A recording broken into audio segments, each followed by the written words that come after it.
এই সমাজটা খারাপ করার পিছনে আমি মেয়েদেরকেই দোষী করব। যদি বলেন কেন, আজকে বর্তমান সময়ে কমসে কম 90% মেয়ে বউরা যেভাবে সোশ্যাল মিডিয়াতে নোংরামি শুরু করেছে, যেভাবে তারা শরীর প্রদর্শন করছে, যেভাবে ছোট ছোট ড্রেস পরে নিজের শরীরকে দেখানোর চেষ্টা করছে, তারা এটাই মনে মনে ভাবছে যত ছোট ড্রেস পরবো আর যত খোলামেলা হতে পারবো ততই আমরা আমাদের ভিডিও লাইক কমেন্ট শেয়ার। আরে লজ্জা থাকা উচিত। একটা 50 পয়সা দামের একটা যদি চকলেটও থাকে না, তার উপরে একটা কভার চড়ানো থাকে, তাহলে আপনারা কিভাবে নিজেদের শরীর প্রদর্শন করছেন? ঠিক আছে, এই জন্য বলবো এই সমাজে সমস্ত কিছু খারাপ হয়ে যাচ্ছে।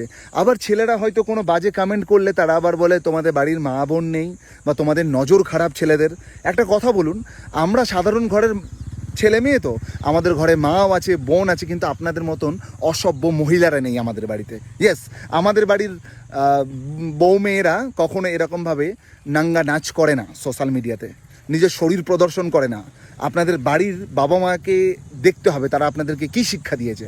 আমার মনে হয় আপনারা সঠিক শিক্ষা পাননি বলেই আজকে এই ধরনের নোংরামি করতে শুরু করেছেন।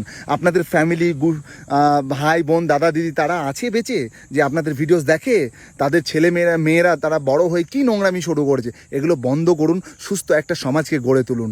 ঠিক আছে।